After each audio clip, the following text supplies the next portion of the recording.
মানুষের মরার পরে বড় তিনটি জটিল ও কঠিন জায়গা রয়েছে।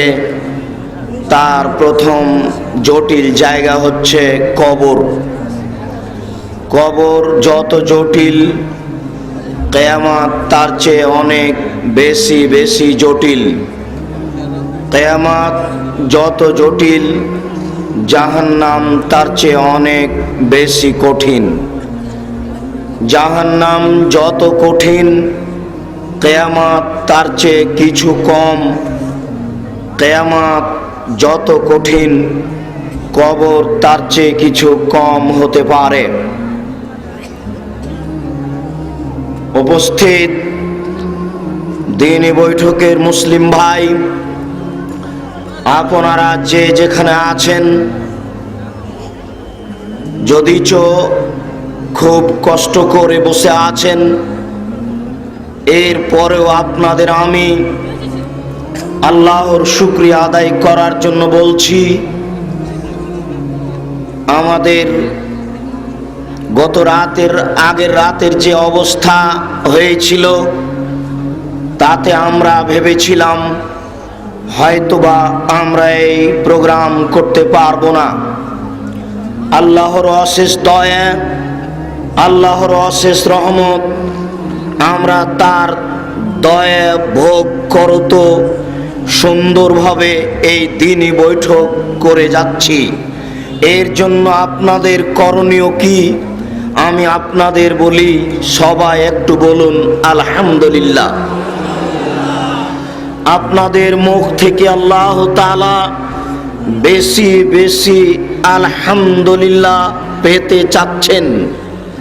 শুনুন, আল্লাহর নবী বলেন, মানুষের নিকটে রয়েছে তিনটি সঞ্চিত সম্পদ। শুনুন, মানুষের নিকটে রয়েছে তিনটি সঞ্চিত সম্পদ। এইদিকে যারা সামনে আছেন তাদের একটু জাগান। আমরাও কষ্ট স্বীকার করেছি, বলেন কি? যে যেখানে আছেন সবকে জাগিয়ে তুলুন, কেউ শুয়ে থাকতে পাবে না। রাস্তাঘাটে যারা আছে তাদেরকে অনুরোধ করুন, চলাচল বন্ধ করতে হবে।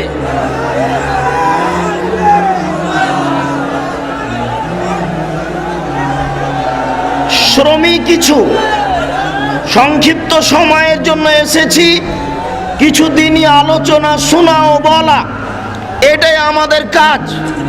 কেন অলসতা আসবে এখানে? আমরা যদি এইভাবে কষ্ট স্বীকার করে সময় দিতে পারি, তাহলে আপনি এখানে এসে বসে থাকতে এত কষ্ট বোধ করেন কেন? আমরা আপনাদের জন্য মনে করি যে কষ্ট করে জেগে বসে থাকলে আপনাদের উপকার বেশি হবে। একটু পরেই বাড়িতে চলে গিয়ে বেশি বেশি আরাম করার চেষ্টা করুন। আজকে এখানে অত আরাম করার চেষ্টা করিয়েন না। যারা আপনাদের পূর্বসূরি, যাদের কথা আপনারা বক্তব্যে পেশ করেন, তারা এত সুবিধা ভোগ করে কেউ গেছে, এটা ইতিহাস বলে না। ইমাম আবু হানিফা রাহিমাহুল্লাহ জীবনে এত শান্তি সুখ ভোগ করে গেছেন, এটা ইতিহাস বলে না। ইমাম আহমদ ইবনে তাইমিয়া এরকম সুখ শান্তি ভোগ করে গেছেন, এটা ইতিহাস বলে না। কালকে এসে এটুকু শ্রম দিয়ে আজকে আপনাকে ঘন্টার ঘন্টা এখানে শুয়ে থাকতে হবে, রাস্তায় হেঁটে বেড়াতে হবে, এত বেশি খেতে হবে, এটা পছন্দ নয়। যদি আপনাদের এই সফরকে আপনারা একটা আনন্দ ফুর্তির সফর মনে করেন, খাওয়া ও খেলতামাশার সফর মনে করেন, তাহলে এতে নেকির স্থানে উল্টা পাপ হবে। বিশ্বাস করুন, যেভাবে মুখে কথা বলছেন যে আল হাদিস আন্দোলন, কোরআন এবং সহিহ হাদিসের আন্দোলন, এই আন্দোলন যদি তাই হয়, তাহলে আপনার কথা ও কর্মে বাস্তবায়ন হতে হবে। এইভাবে চুপচাপ বসে আছেন, এতে আল্লাহ সন্তুষ্ট হবেন না। মাঝে মধ্যে এরকম বৈঠকে দোয়া পড়তে হয়, রব্বিক ফির ওয়ারহাম ওয়া আনতা খায়রুর রাহিমিন, রব্বিক ফিরলি ওয়া তুব আলাইয়া ইন্নাকা আনতাত তাওয়াবুল গফুর। আল্লাহর নবী মাঝে মধ্যে কোনো বৈঠকে বসে থাকলে সাহাবীগণ বলছেন প্রায় 70 বার পর্যন্ত বলে ফেলতেন আস্তাগফিরুল্লাহ ওয়া আতুবু ইলাইহি। এইভাবে ঘুমে সময় কাটাচ্ছেন, আনন্দ ফুর্তিতে সময় কাটাচ্ছেন, আমার বুঝে আসে না এইভাবে আল্লাহকে সন্তুষ্ট করা যায় না। আসলেই কিছু বলে কিছু করে আল্লাহকে সন্তুষ্ট করা যায়। বলছিলাম মানুষের কাছে আল্লাহর পক্ষ থেকে 3টি সঞ্চিত সম্পদ রয়েছে। তার একটি সঞ্চিত সম্পদ হচ্ছে লিসানুন যাকির, ওই জিহ্বা, যে জিহ্বা আল্লাহকে ডাকতে পারে, ওই জিহ্বা হচ্ছে সঞ্চিত সম্পদ। যে জিহ্বা আল্লাহকে ডাকতে পারে, যে জিহ্বা বলতে পারে সুবহানাল্লাহ, আলহামদুলিল্লাহ, আল্লাহু আকবার, লা ইলাহা ইল্লাল্লাহ, আস্তাগফিরুল্লাহ, আস্তাগফিরুল্লাহ, এরূপ যে জিহ্বা বলতে পারে সেই জিহ্বা হচ্ছে সঞ্চিত সম্পদ। আল্লাহর নবী বলেন ওই অন্তর হচ্ছে সঞ্চিত সম্পদ, যে অন্তর অল্পতেই খুশি হয়। ওই অন্তর হচ্ছে সঞ্চিত সম্পদ, যে অন্তর অল্পতেই খুশি হয়। আপনাকে এত ঘুমাতে হয় কেন, এত খেতে হয় কেন, এত আনন্দ ফুর্তি ভোগ করতে হয় কেন? এটা আপনার পরকালের জীবনের জন্য সুন্দর নয়।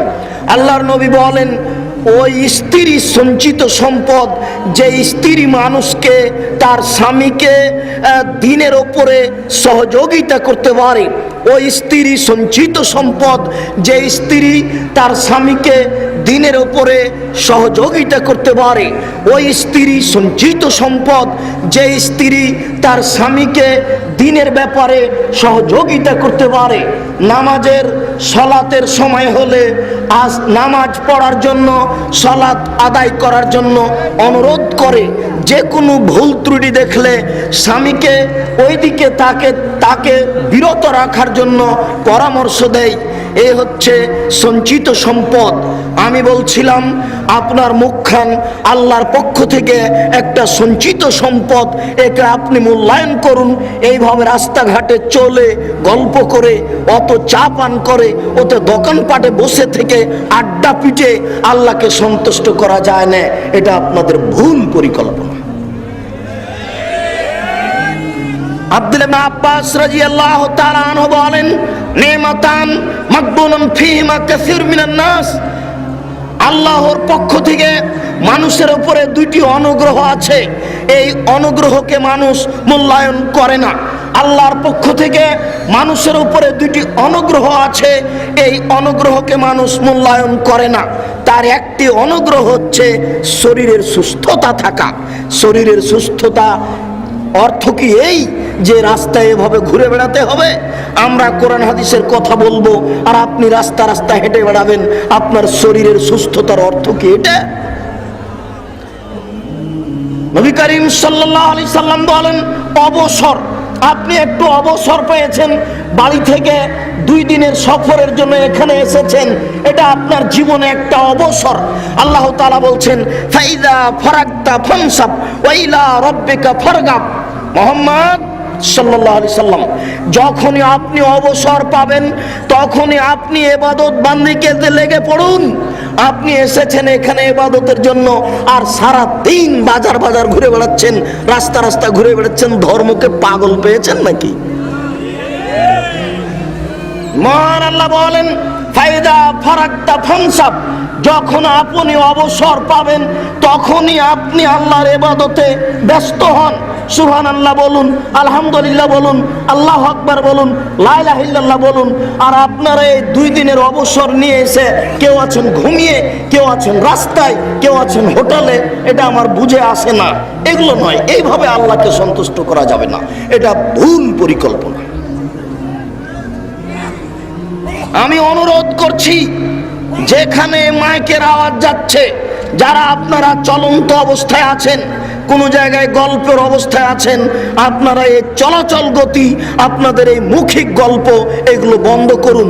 অত খাওয়ায় ব্যস্ত হয়েন না, ওইসব খাওয়া এত বন্ধ করুন। অল্পতেই সন্তুষ্ট হন, ইহকালও ভালো হবে, পরকালও ভালো হবে। নবী করিম সাল্লাল্লাহু আলাইহি সাল্লাম বলেছেন সবচেয়ে অপছন্দ জিনিস ওটাই যেটা মানুষ পেটে রাখে, সবচেয়ে অপছন্দ জিনিস ওটাই যেটা মানুষ পেটে রাখে, সবচেয়ে খারাপ জিনিস ওটাই যেটা মানুষ পেটে রাখে। মানুষকে যদি খেতেই হয় তাহলে 3 ভাগের 1 ভাগ হিসাব করে খেতে হবে। 1 ভাগ খালি থাকবে, 1 ভাগ পানির জন্য থাকবে, 1 ভাগ খাওয়ার জন্য থাকবে। দেখছি শুধু সারাদিনই বাজারে হোটেলে বসে আছেন, এটা হয়? যা টাকা নিয়ে এসেছেন একটু ফকির মিসকিনকে দিবেন কি 2খান বই পুস্তক কিনবেন, তাকে নিয়ে এসে আগে খেয়ে শেষ করছে।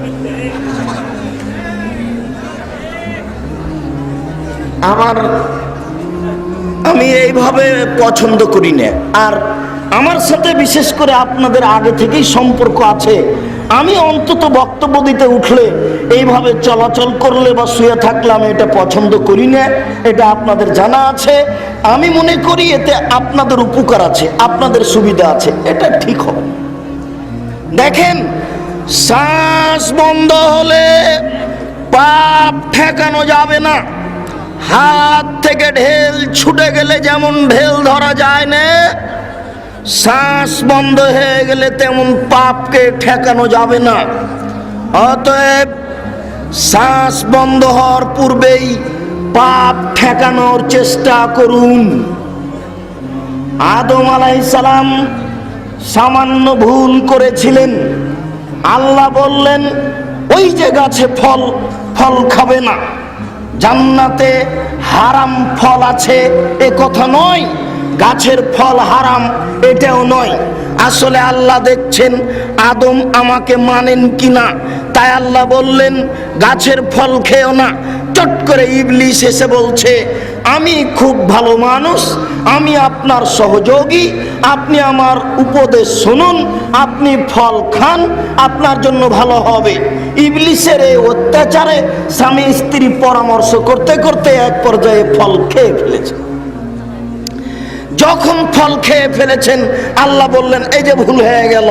এই যে ভুল বুঝতে পেরে, এই যে আদম আলাইহিস সালাম ভুল বুঝতে পেরে বলতে লাগলেন রব্বানা যালামনা আনফুসানা ওয়া ইল্লাম তাগফির লানা ওয়া তারহামনা লানাকুনান্না মিনাল খাসিরিন।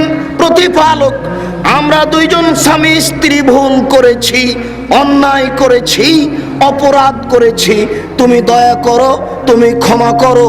তুমি যদি দয়া না করো, তুমি যদি ক্ষমা না করো, তাহলে আমরা ক্ষতিগ্রস্তের অন্তর্ভুক্ত হব। আদম আলাইহিস সালাম মরা পর্যন্ত এই দোয়া বলতে থাকলেন, মরা পর্যন্ত।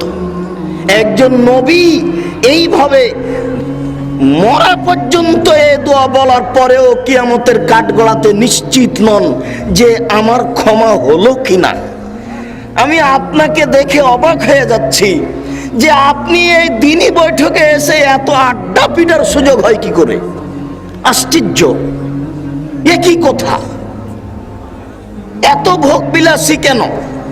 শুনুন, বিচারের কাঠগড়াতে সব মুমিন যখন আটকা পড়বে, পাপী তো আছেই, সব মুমিন যখন আটকা পড়বে সবাই পরামর্শ করবে, আমরা সবাই করব, পরামর্শ করে বলবো কি করা যায়। চলো যায় আদম আলাইহিস সালামের কাছে। সবাই গিয়ে বলবেন যে আপনি আদম, আল্লাহ আপনাকে নিজ হাতে সৃষ্টি করেছেন, আল্লাহ আপনাকে জান্নাতে রেখেছেন, আল্লাহ আপনাকে ফেরেশতা দিয়ে সিজদা করিয়েছেন। আপনি কি আমাদের একটা আজকে কথা শুনবেন? একটু কি আমাদের উপকার করবেন? যদি একটু আল্লাহকে বলতেন তাহলে আমাদের একটু সুবিধা হতো, আল্লাহ আমাদের এখানে একটু শান্তি দিতেন। তখন আদম আলাইহিস সালাম বলবেন ইন্নী লাস্তু হুনাকুম, না আমি এটা করতে পারছি না, আমার প্রতিপালক আজকে আমার উপরে রাগ করেছেন। এত রাগ পূর্বেও কোনোদিন করেননি, পরেও কোনোদিন করবেন না।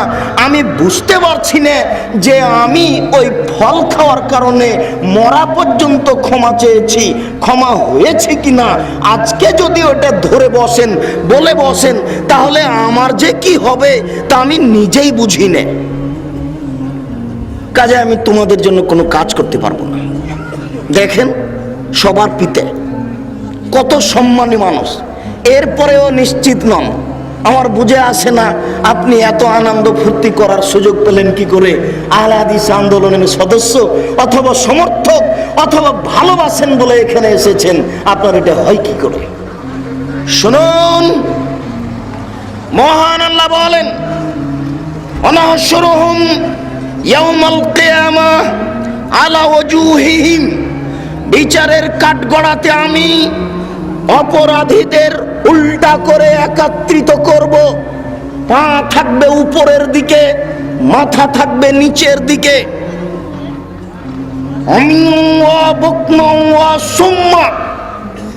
বধির করে, অন্ধ করে, বোবা করে বিচারের কাঠগড়াতে একত্রিত করব।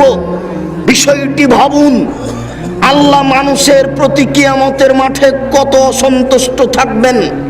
আল্লাহ বলছেন, আমি তাদেরকে উল্টা করে বিচারের কাঠগড়াতে একত্রিত করব, বধির করে, বোবা করে, অন্ধ করে। চোখে দেখবে না, কানে শুনবে না। এরপরে আল্লাহ তাআলা বলছেন, মাওয়াহু জাহান্নাম, তাদের থাকার জায়গা করব জাহান্নাম। কুল্লামা খাবাত জিদনাহুম সাইরা, তাদের উপরে জাহান্নামের আগুন যদি নিস্তেজ হয়ে যায়, তাহলে যতবার নিস্তেজ হবে ততবার আমি জাহান্নামের আগুনকে সতেজ করে তুলব। বোঝা যাচ্ছে জাহান্নামের আগুন সময়ে সময়ে নিচে চলে যাবে, কমে যাবে। যদিচ আল্লাহ তাআলা বলেছেন জাহান্নামের খড়ি হবে মানুষ ও পাথর। জাহান্নামে কয়লা থাকবে না, কাঠ থাকবে না, মানুষই হবে জাহান্নামের খড়ি, মানুষই হবে জাহান্নামের কাঠ। কয়লা অন্য কিছু নয়, পাথরও হবে। আমরা অবশ্য বলতে পারি যে মানুষ না হয় অপরাধী, জাহান্নামে যাবে, কিন্তু পাথর কি অপরাধ করলো যে জাহান্নামে যাবে? পাথর অপরাধের কারণ হচ্ছে সেই কাল থেকে নিয়ে কিয়ামত পর্যন্ত যত মাটি ও পাথর দিয়ে ছবি মূর্তি তৈরি করা হয়েছে হবে, সমস্ত ছবি মূর্তিকে জাহান্নামে দিয়ে যারা মূর্তি তৈরি করেছে তাদেরকে আল্লাহ অপমান করে বলবেন, এই দেখ তোকেও জাহান্নামে দিলাম, তুই যাকে সম্মান করছিলি তাকেও দিলাম, ঠেকা দেখি। ঠাকুর অনুকূল চন্দ্রের মূর্তি আছে পাবনা মেন্টাল হাসপাতালের পিছনে। যারা নবীকে মানেনি তারা জাহান্নামে যাবে।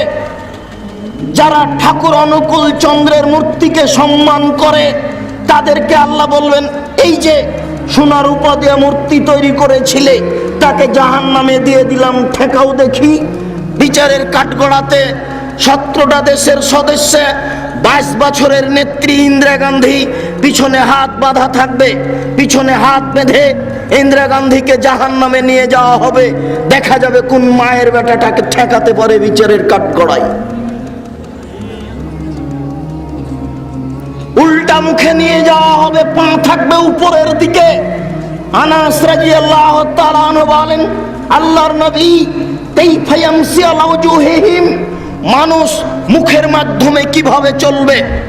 আল্লাহর নবী বললেন, শোনো, আল্লাযী কাদিরুন আইমশি আলা আরজালিহিম ওয়া কাদিরুন আইমশি আলা ওয়াজুহিহিম, যে আল্লাহ আজকে মানুষকে পায়ের মাধ্যমে চালাতে সক্ষম, বিচারের কাঠগড়াতে সেই আল্লাহ তাকে মুখের মাধ্যমে চালাতে সক্ষম।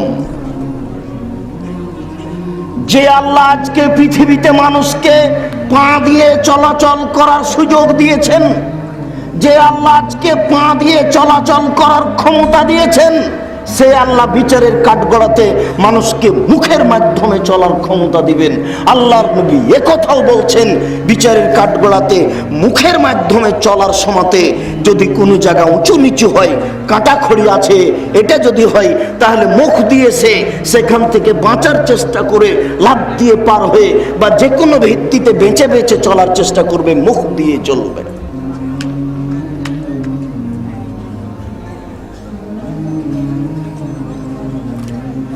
মহান আল্লাহ বলেন,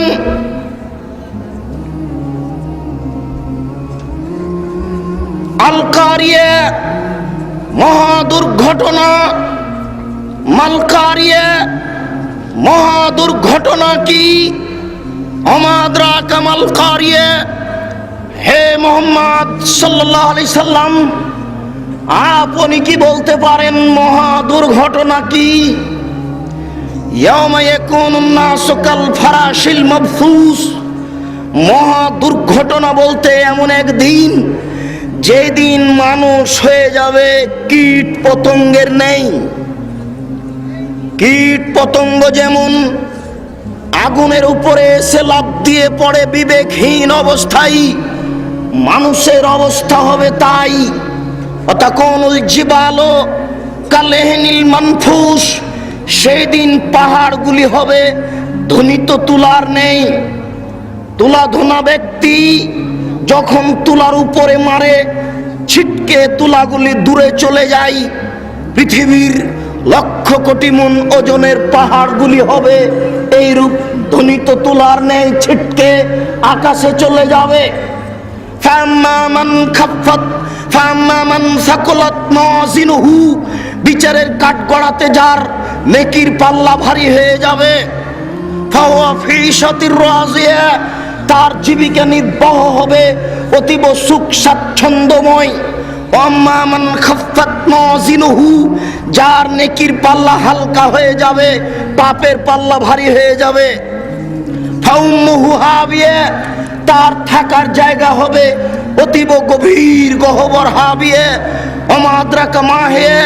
হে মুহাম্মদ সাল্লাল্লাহু আলাইহি সাল্লাম, আপনি কি জানেন অতীব গভীর গহ্বর হাবিয়ে কি? নারুন হামিয়ে। তা হচ্ছে জ্বলন্ত উত্তপ্ত আগুন। মহান আল্লাহ বলেন, ইযা যুলজিলাতিল আরযু জিলজালাহা। শামসু কুব্বিরাত। যেই দিন সূর্যকে আলোহীন করে দেওয়া হবে। ওয়াইদান নুজুমুন কাদারাত। যেই দিন তারকাগুলিকে ছিন্ন ভিন্ন করে, টুকরা টুকরা করে, খান খান করে আলোহীন করে দেওয়া হবে। ওয়াইজাল জিবাল সুইরাত। যেই দিন পৃথিবীর সাগরের পাহাড় সমূহকে আকাশে চলমান করে দেওয়া হবে। ওয়াইদাল ইশার উত্তালাত। যেই দিন 10 মাসের পেট পূর্ণ উটনিগুলিকে ছেড়ে দেওয়া হবে। এই বাক্য আরবদের লক্ষ্য করে বলা হয়েছে। কিয়ামত যেদিন সংঘটিত হবে, সেই দিন মানুষ তার প্রিয় বস্তুকে ছেড়ে দিবে। সৌদি আরবের লোকের প্রিয় বস্তু হচ্ছে ওই উটনি। যেই উটনির পেটে বাচ্চা আছে, এটাই তাদের সবচেয়ে দামি বস্তু। বাংলাদেশের জন্য হতে পারে তার ব্যবসা বাণিজ্য, হতে পারে তার ব্যাংকিং কিছু, যেটাকে সে জীবনে আর্থিক হিসেবে সবচেয়ে ভালোবাসে। মহান আল্লাহ বলেন, ওয়াইদাল ইশার উত্তালাত। যেই দিন মানুষ তার 10 মাসের পেট পূর্ণ উটনিগুলিকে ছেড়ে দিবে, প্রয়োজন মনে করবে না। ওয়াইজাল ওহুশরাত। যেই দিন বিচারের কাঠগড়াতে সব প্রাণীকে একত্রিত করা হবে। ওয়াইদান নুফুস যুব্বাজাত। যেই দিন আত্মাসমূহকে দেহের সাথে জড়িয়ে দেওয়া হবে, সমস্ত আত্মাকে দেহের সাথে জড়িয়ে দেওয়া হবে। সেই দিন অবস্থা কি হতে পারে? ওয়াইজাল মাউউদাতু সুইলাত বিআইয়ি যামবিন কুতিলাত ওয়াইজাল বিহারু ফুজ্জিরাত। যেই দিন সমুদ্রে আগুন লেগে যাবে, সমুদ্রে আটলান্টিক মহাসাগরে, ভারত মহাসাগরে, আরব মহাসাগরে আগুন লেগে যাবে। নিচে থেকে আগুন বের হবে, আগুন লেগে সমস্ত সমুদ্রের পানি শেষ হয়ে যাবে। আশ্চর্য! এসব কোরআনের আয়াতের বাস্তব ব্যাখ্যা আপনাকে দেওয়া খুব কঠিন আছে। শুনুন, ওয়াইজাল মাউউদাতু সুইলাত। যেদিন জীবিত পুঁতে দেওয়া বাচ্চাকে জিজ্ঞাসা করা হবে, বলো তো বাচ্চা, তোমাকে কোন অপরাধে হত্যা করা হয়েছে? আল্লাহর নবী বলেছেন, আল আজলু আল ওয়াইদুল খাফিয়া। সন্তান নিব না বলে সুখী সংসারের আশায়, সন্তান নিব না বলে সুখী সংসারের আশায় যত পথ পন্থা অবলম্বন করা হয়েছে, এই শুক্রকীটকে বিচারের কাঠগড়াতে বলা হবে, বলো তো শুক্রকীট, তোমার পিতামাতা তোমাকে কেন নষ্ট করেছে? কোন অপরাধ করেছিলে তুমি? যেই বাচ্চাকে জীবিত মাটিতে পুঁতে দেওয়া হয়েছে, সেই বাচ্চাকে বিচারের কাঠগড়াতে জিজ্ঞাসা করা হবে, বলো তো বাচ্চা, তোমার পিতামাতা তোমাকে কোন অপরাধে মাটিতে পুঁতে দিয়েছে? এটা বাস্তব। এক সময় মানুষ তার মেয়েকে মাটিতে পুঁতে দিত। তাই আল্লাহ তাআলা বলেন, ওয়াইদা বুশরা আহাদুহুম বিল উনসা যাল্লা ওয়াজহুহু মুসআদ্দান ওয়া হুয়া কাযীম ইয়াতাওয়ারা মিনাল কওমি মিন সুই মা বুশরা বিহি আয়ুমসিকুহু আলা হুনিন আম ইয়াদুসসুহু ফিত তুরাব। যেদিন পিতাকে বলা হতো তোমার মেয়ে সন্তান জন্ম নিয়েছে, বলার সাথে সাথে পিতার মুখখান কালো হয়ে যেত। সে চিন্তা করত কি করি। মানুষ সমাজে যেত না, লুকিয়ে থাকতো, লজ্জা করত যে মেয়ে যদি রেখে দিই অপমান সুনিশ্চিত, মেয়ে যদি রেখে দিই অপমান সুনিশ্চিত, বড় হবে বের হয়ে যাবে, আমাকে অপমান হতে হবে, অনেক ঝামেলা আমার উপরে চেপে আসবে। আর যদি মাটিতে পুঁতে দিই তাহলে বালাই চলে গেল। মানুষ মেয়েদেরকে মাটিতে পুঁতে দিত, মূল্যায়ন করত না। নারীদের দাম সেই কাল থেকেই মানুষে দেয়নি, মুসলমান দিয়েছে, আল্লাহর নবী দিয়েছেন। হিন্দুরা আজও নারীদের দাম দেয় না। হিন্দু মেয়েরা বিবাহের পরে পিতার জমি আজকেও পায় না। সেই কালে মানুষ মেয়েদের দাম দিত না, এই কালে হিন্দুরা মেয়েদের দাম দেয় না। ইহুদি খ্রিস্টান কোনোদিনই নারীদের দাম দেয়নি, আজও দেয় না। যদি কোনো ইহুদি মেয়ের, যদি কোনো খ্রিস্টান মেয়ের ঋতু হয়, তাহলে তার স্বামীরা বলে, ছি ছি ছি, তুমি পচে গেছো, তুমি বাড়ির পিছন দিকে থাকো, তুমি বিছনায় স্পর্শ করো না, তুমি পাতিল স্পর্শ করো না, তুমি প্লেট স্পর্শ করো না। তাহলে তারা নারীদেরকে ঘৃণা করে। হিন্দু নারীদের ঘৃণা করে, ইহুদি নারীদের ঘৃণা করে, খ্রিস্টান নারীদের ঘৃণা করে। আর অতীতের লোকেরা নারীকে জীবিত মাটিতে পুঁতে দিত। পক্ষান্তরে নবী করিম সাল্লাল্লাহু আলাইহি সাল্লাম নারীদের মান দিয়েছেন। দেখুন, আয়েশা রাদিয়াল্লাহু তাআলা আনহা বলছেন যে আল্লাহর নবী আমার উরু, আমার রানের উপরে মাথা রেখে কোরআন তেলাওয়াত করছেন, তখন আমি ঋতুবতী। এই বাক্য আপনাকে আমি কি দিয়ে বুঝাই?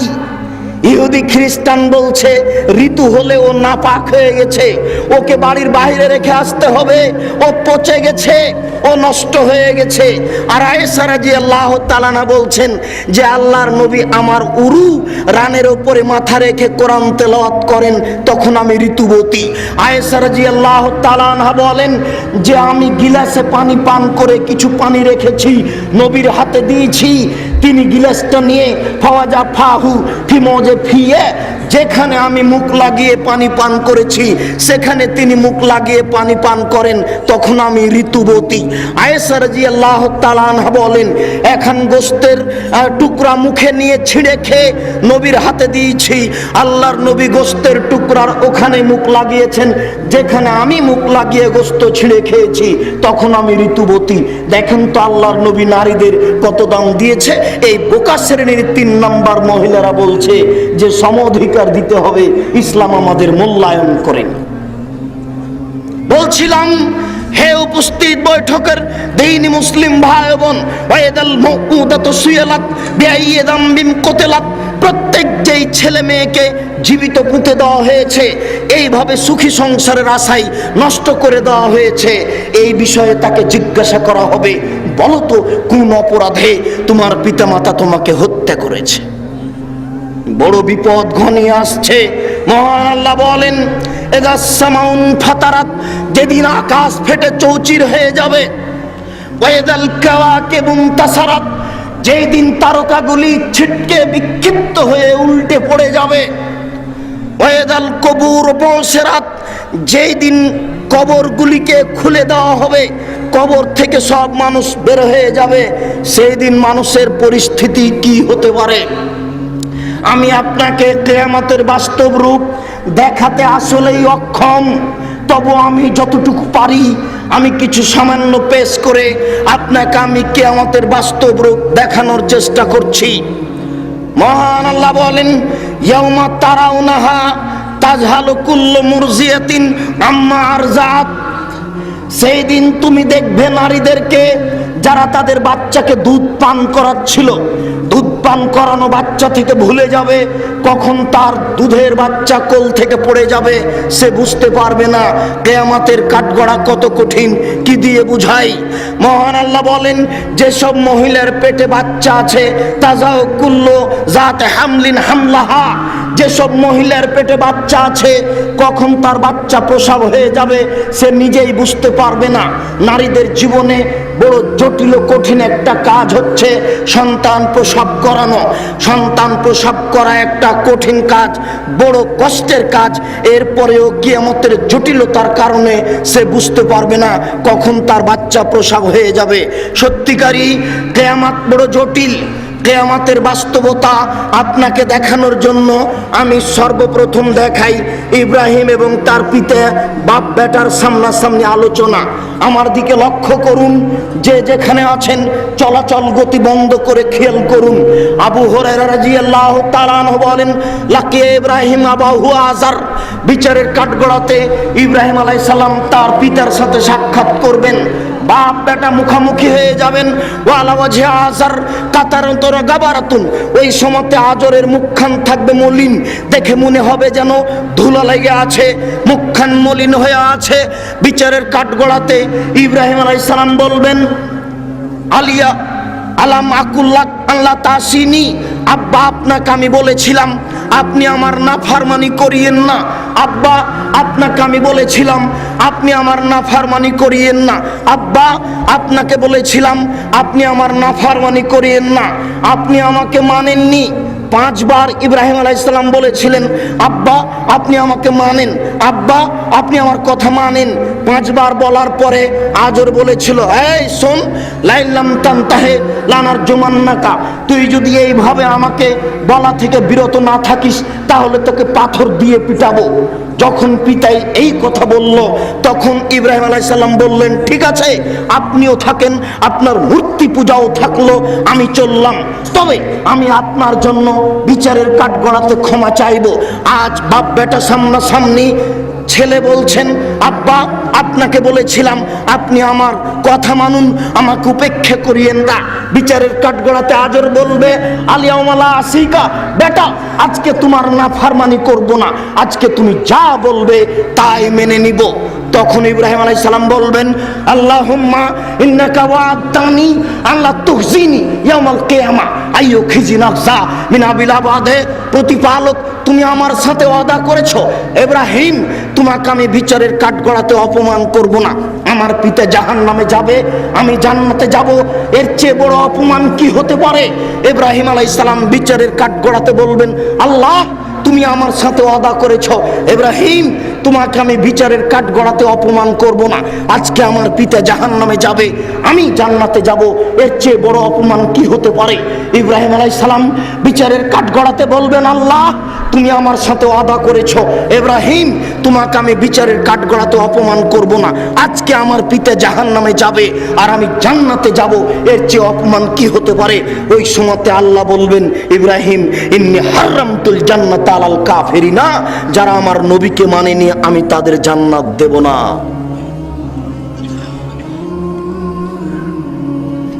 ইব্রাহিম, তোমার পিতা আমার নবী ইব্রাহিমকে মানেনি, অতএব তোমার পিতাকে আমি জান্নাতে দেব না।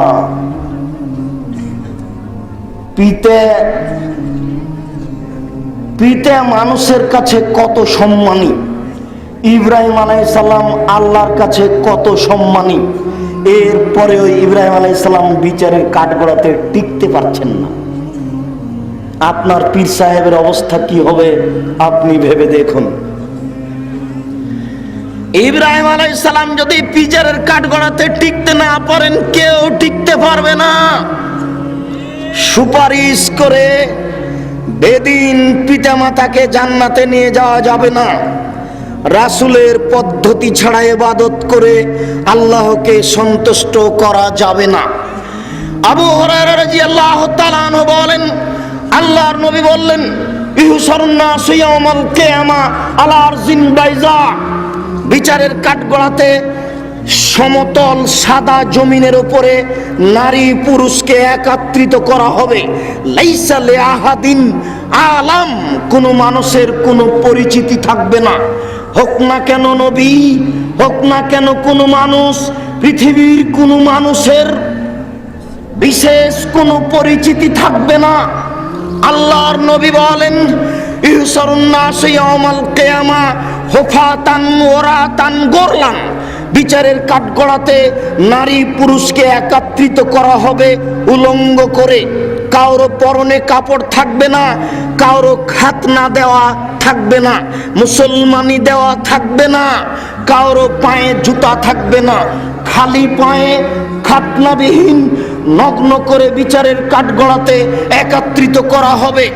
আয়েশা রাদিয়াল্লাহু তাআলা আনহা বলে বসলেন, আল্লাহর নবী, আর রিজাল ও নিসাও জামিয়া এনজুর বাজুম ইলা বাজিন, কথা কেমন হলো? নারী পুরুষ একত্রিত হয়ে নগ্ন হয়ে বিচারের কাঠগড়াতে উঠবে, এক অপরের দিকে তাকিয়ে দেখবে, কেমন মনে হয়? আল্লাহর নবী বলছেন, আয়েশা, আলামরা আসাদ্দ মিন যালিক আইয়ানজুরা বাজুম ইলা বাজিন, সমস্যার চেয়ে অনেক জটিল, সমস্যার চেয়ে অনেক কঠিন যে কেউ কারো দিকে তাকিয়ে দেখবে। তাহলে আল্লাহর নবী আয়েশা রাদিয়াল্লাহু তাআলা আনহাকে কিয়ামতের বাস্তব বুঝাতে অস্পষ্ট হচ্ছে কিয়ামত কত জটিল। আয়েশা, তোমাকে আমি কি দিয়ে বুঝাই? বিচারের কাঠগড়াতে এত জটিলতা মানুষের উপরে নেমে আসবে যে মানুষ কে কাপড় পরে আছে আর কে কাপড় পরে নেই এটা বোঝা যাবে না, বা কেউ বুঝার চেষ্টা করবে না। আল্লাহর নবী বলছেন, ফা আউয়ালু রাজুলিন ইউকসা ইব্রাহিম, বিচারের কাঠগড়াতে সর্বপ্রথম যাকে কাপড় পরানো হবে তিনি হবেন ইব্রাহিম আলাইহিস সালাম। তাহলে বোঝা যাচ্ছে আমাদের নবী কাপড় পরবেন তারপরে, এবং বোঝা যাচ্ছে যে নবী গণ বিচারের কাঠগড়াতে নগ্ন হয়ে উঠবেন, নবীর পরনেও কাপড় থাকবে না। অবশ্য বিচারের কাঠগড়ার কথা আল্লাহর নবী একটা বলেছেন যে কারো ছেলে মেয়ে যদি বাল্য অবস্থায় মারা যায়, এই জন্য তো আপনাদের আমি বলি ছেলে মেয়ে একটু বেশি করে নেন। একটা ছেলে একটা মেয়ে নেওয়াতে ইহকালেও লস আছে, পরকালেও লস আছে। ছেলে মেয়ে যদি দুইটা হয় মাত্র তাহলে টাকা কম হবে, ছেলে মেয়ে যদি বেশি হয় তাহলে টাকা বেশি হবে। 5টা ছেলে চাকরি পাবে, অনেক টাকা ইনকাম করবে। নইলে রাস্তায় যদি কাজ করে 5টা ছেলে কাজ করবে, অনেক টাকা ইনকাম হবে। ছেলে মেয়ে বেশি হলে টাকা বেশি হবে, প্রযুক্তি বেশি হবে, দুনিয়া উপার্জনের কলা কৌশল বেশি হবে। তাহলে ছেলে মেয়ে বেশি হলে টাকা বেশি হলো, বিচারের কাঠগড়াতে কি লাভ আছে? আল্লাহর নবী বলছেন যেসব ছেলে মেয়ে যুবক হওয়ার আগে মারা গেছে ওরা বিচারের কাঠগড়াতে পিতার মায়ের কাপড় ধরে নিয়ে বলবে, আল্লাহ তুমি আমার পিতা মাতাকে আগে জান্নাতে দাও তারপরে আমি। আল্লাহ তুমি আমার পিতা মাতাকে আগে জান্নাতে দাও তারপরে আমি। এই যে বোঝা যাচ্ছে যে পিতা মাতার পরনে কাপড় থাকবে, তাহলে মানুষকেও এক পর্যায়ে কাপড় পরানো হবে। এখানে যেটা আপনাকে আমি বললাম সেটা হচ্ছে এই ছেলে মেয়ে যদি আপনার 2টা হয় মাত্র, তাহলে কয়টা মরে আর কয়টা থাকে? আপনাকে যদি জিজ্ঞাসা করি আপনারা কয় ভাই বোন, তাহলে বলবেন 10-12 ভাই বোন, 2-4টা মারা গেছে, 5-6 জন আছি, এ কথা বলবেন। আর যদি বলি আপনার ছেলে মেয়ে কয়টা, তাহলে বলবেন 1 ছেলে 1 মেয়ে। এরপরেও আপনার স্ত্রী ফকিরকে ভিক্ষা দিতে পারে না। আমি যদি মেহমান যাই তাহলে আপনার স্ত্রী নাক সিটকানি দেয়, কি করে রান্না করি, এগুলো ঝামেলা। আপনার স্ত্রী একটা মেয়ের একটা ছেলের ঝামেলা বহন করতে পারে না, অথচ আপনার মা ঢেঁকিতে ধান ভেঙে ভাত রান্না করত। আপনারা ছিলেন 10-12 ভাই বোন।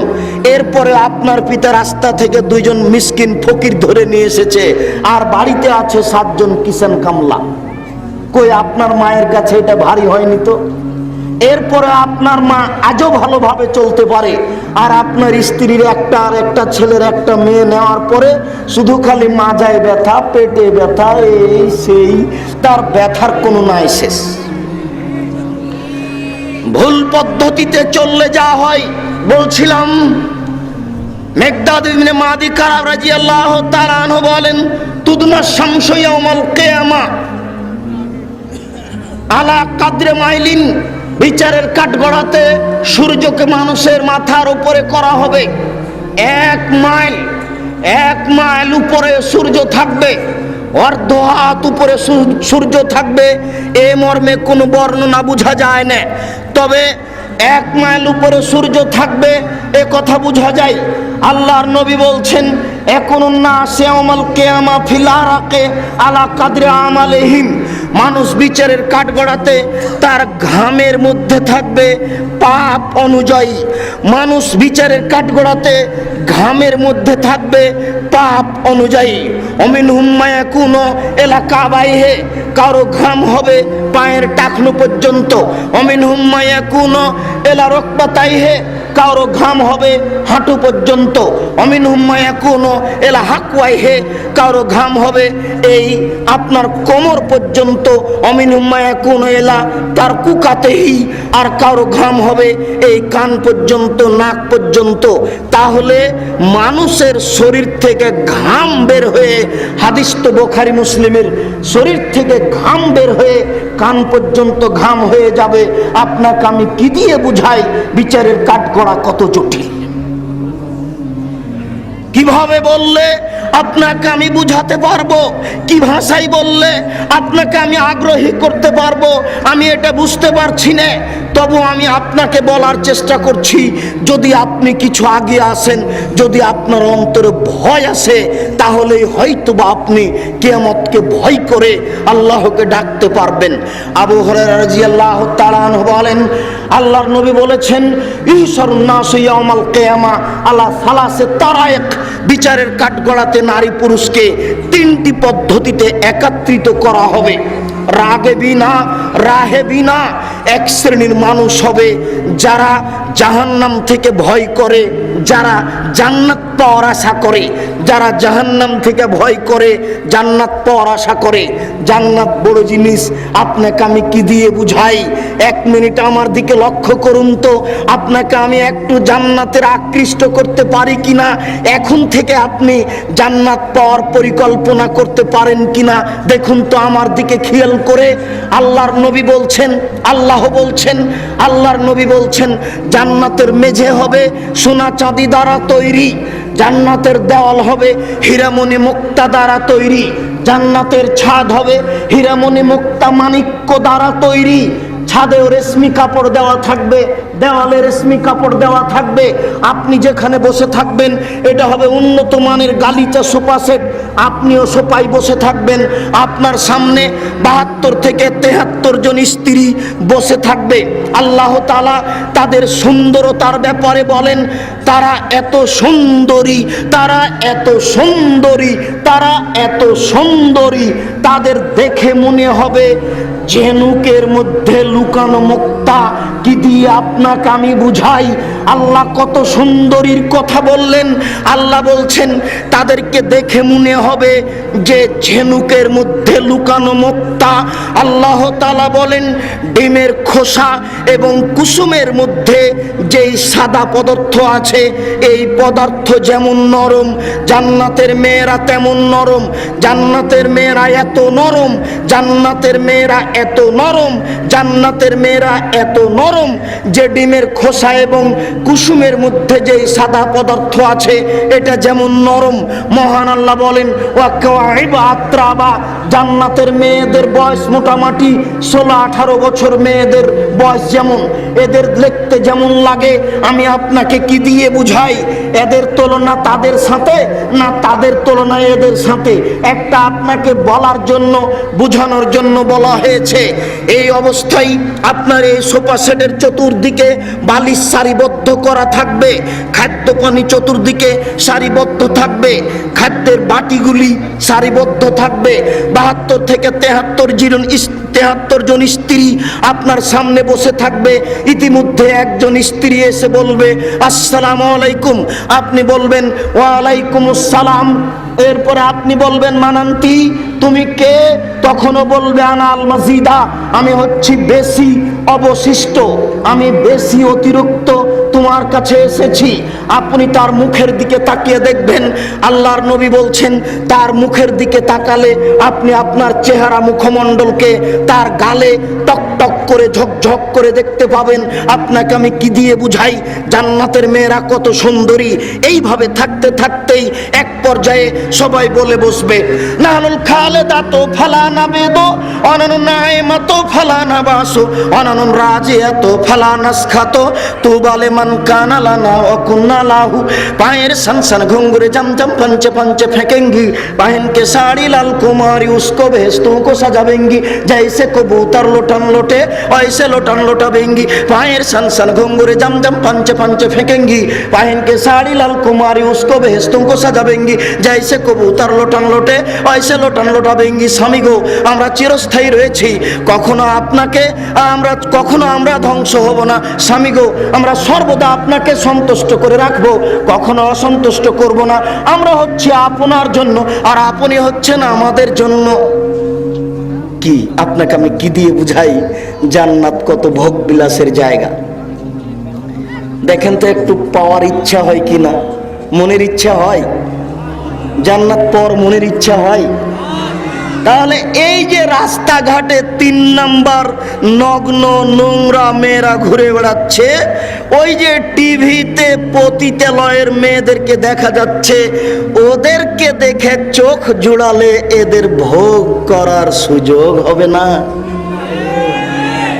খুব সাবধান, এদের ভোগ করতে হলে আজ থেকে মিথ্যা কথা ত্যাগ করতে হবে, 5 ওয়াক্ত সালাত আদায় করতে হবে, পরিবার কন্ট্রোল করতে হবে, মানুষের সাথে সদাচরণ করতে হবে।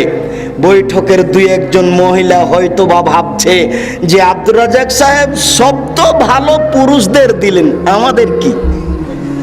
72 জন স্ত্রী, 73 জন তো সব পুরুষের হলো, আমাদের কি? তো বলেন আপনারা কি চান? যা চান তাই আছে, যা চান তাই আছে। আল্লাহ তাআলা নারী পুরুষের জন্য জান্নাত করেছেন এমন জায়গা যেখানে মানুষের কোনো অসুবিধা নেই, শুধু সুবিধা আর সুবিধাই। অতএব আপনার মনে যেটা চাচ্ছে সেটাই পাবেন, মনে যেটা চাচ্ছে সেটাই পাবেন, যত চাই মনে। নিরাশা হবেন না, নিরাশার কিছু নেই। আল্লাহর নবী বলেন এক শ্রেণীর মানুষ বিচারের কাঠগড়াতে থাকবে, ইসলানে আলা বাইরিন ওয়া সালাসা আলা বাইরিন ওয়া আরবা আলা বাইরিন ওয়া আশারা আলা বাইরিন। এক উটের উপরে থাকবে 2 জন, এক উটের উপরে থাকবে 3 জন, এক উটের উপরে থাকবে 10 জন, কোন উটের উপরে থাকবে 4 জন। এইভাবে হবে। এর পরের বিষয়টি খুব জটিল, দেখুন। এরপরে আল্লাহর নবী বলছেন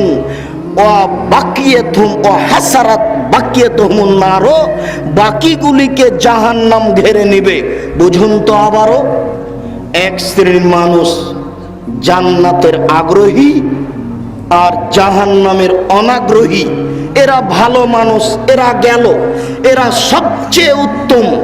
এরপরে যারা মধ্যম, তারা কেউ 2 জন থাকবে এক উটে, 3 জন থাকবে এক উটে, 4 জন থাকবে এক উটে, 10 জন থাকবে এক উটে। তাহলে বোঝা যাচ্ছে বিচারের কাঠগড়াতে উট থাকবে। এরপরে আল্লাহর নবী বলছেন বাকিগুলিকে আগুন ঘেরে নিবে। তাকিল আইনামা কালু, যেখানে তারা দুপুরের সময় কাটাবে, আগুন তাদের চতুর্দিকে সময় কাটাবে। বাতু তাবিতু হাইসুমা বাতু, যেখানে তারা রাত অতিবাহিত করবে, আগুন তাদের চতুর্দিক ঘেরে সময় কাটাবে। যেখানে সকাল করবে আগুন তাদের চতুর্দিক ঘিরে থাকবে, যেখানে বিকেল করবে আগুন তাদের চতুর্দিক ঘিরে থাকবে। তাহলে বোঝা যাচ্ছে বিচারের কাঠগড়াতে যারা অপরাধী তাদেরকে আগুন ঘিরে থাকবে। শুনুন, বিচারের মাঠ বড় জটিল, বিচারের মাঠ বড় কঠিন। বিচারের মাঠে মানুষ অন্ধকার অবস্থায়, খুব অন্ধকার অবস্থায় থাকবে, মনে হবে যেন একেবারে অন্ধকার রাত। আবার মানুষ দৌড়িয়ে আদম আলাইহিস সালামের কাছে যাবে। কোনো সময় মানুষকে কাপড় পরানো হবে, কোনো সময় মানুষ আল্লাহর সামনাসামনি মুখামুখি কথা বলবে। বিচারের কাঠগড়া খুব জটিল ও কঠিন জায়গা। আমি পরবর্তী বক্তাদের সুযোগ দেওয়ার উদ্দেশ্যে বক্তব্য সংক্ষিপ্ত করে নিয়ে এসে আমি আমার বক্তব্যের পুনরাবৃত্তিতে আপনাদের বলছি, হে উপস্থিত বৈঠকের দিনই মুসলিম ভাই ও বোন, শুনুন, আল্লাহকে সন্তুষ্ট করার উদ্দেশ্যে সময় কাটান, জান্নাত পাওয়া যাবে। কিয়ামতকে ভয় করেন, কবরকে ভয় করেন, একাই কেঁদে আল্লাহকে সন্তুষ্ট করার চেষ্টা করুন। শুনুন, জনাব আবুল কালাম আজাদ সাহেবের বক্তব্যে বুঝতে পারলেন মোহতারাম আমিরে জামাতের নেতৃত্বে আমাদেরকে এই আহলে হাদিস আন্দোলন সংগঠন খুব জোরালোভাবে চালিয়ে যেতে হবে। আমরা আর পিছপা হতে রাজি নই। অতএব সাহসিকতার সাথে যে কোনো অন্যায়কে উপেক্ষা করে আমরা ন্যায়ের সংগ্রাম চালিয়ে যাব ইনশাআল্লাহ। আল্লাহ তুমি আমাদের তৌফিক দান করো, আমরা যেন আহলে হাদিস আন্দোলনের ছায়াতলে থেকে জীবিকা নির্বাহ করতে পারি এবং এই জীবনটা কাটিয়ে পরকালে গিয়ে জান্নাত লাভ করতে পারি, এই তৌফিক দান করো। দেশবাসী, এলাকাবাসী, উপস্থিত নারী পুরুষ, আমার ওই পূর্বের কথাটি আবারও স্মরণ করুন। আমাদের সাথে যোগাযোগ রাখার একটি বড় মাধ্যম হচ্ছে আত-তাহরিক পত্রিকা। আপনি পত্রিকা সংগ্রহ করুন, আপনার বন্ধুকে আত-তাহরিক পত্রিকা সংগ্রহ করতে বলুন। আপনারা মোহতারাম আমিরে জামাতের সালাতুর রাসূল সংগ্রহ করে পড়ুন।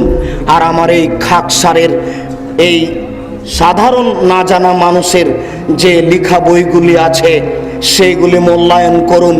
আপনাকে বলে গেছি যে আব্দুল্লাহ বিন ফজল সাহেব 8 ঘন্টা বক্তব্য দিতেন, বেঁচে নেই, চলে গেছেন। টুটা ফাটা যা লিখেছিলেন সেটাই আজও আছে। আমরাও ভাঙাচোরা বিদ্যেই যা লিখে যাচ্ছি তা হয়তোবা আপনাদের কাছে থাকবে। আপনাকে সবচেয়ে বেশি মূল্যায়ন করার জন্য বলছি আদর্শ পরিবার। আপনি আপনার স্ত্রীকে আদর্শ পরিবার বইটি একবার নয় 10 বার পড়ানোর চেষ্টা করুন। আর নিজেকে সংশোধন করার জন্য কে বড় ক্ষতিগ্রস্ত, কে বড় লাভবান, আর দোয়া মুখস্থ করার জন্য আর আইন রাসূল দোয়া অধ্যায় বইটি সংগ্রহ করুন। সকল দিনই ভাই বোনকে আমাদের সাথে থাকার অনুরোধ রেখে, পরামর্শ দেওয়ার অনুরোধ রেখে, আত-তাহরিক পত্রিকা পড়ার অনুরোধ রেখে, আমাদের অন্যান্য বইগুলি সংগ্রহ করে পড়ার অনুরোধ রেখে আমার সংক্ষিপ্ত আলোচনা এখানে শেষ করছি। প্রতিপালক তুমি বড় দয়াবান, তুমি বড় রহমান, তুমি বড় ক্ষমাবান। আমাদের যারা মারা গেছে তুমি তাদের কবরের শাস্তি মাফ করো।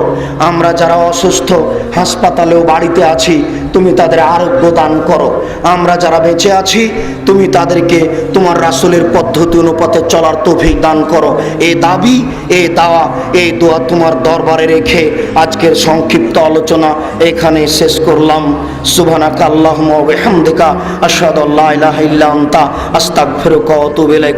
আসসালামু আলাইকুম।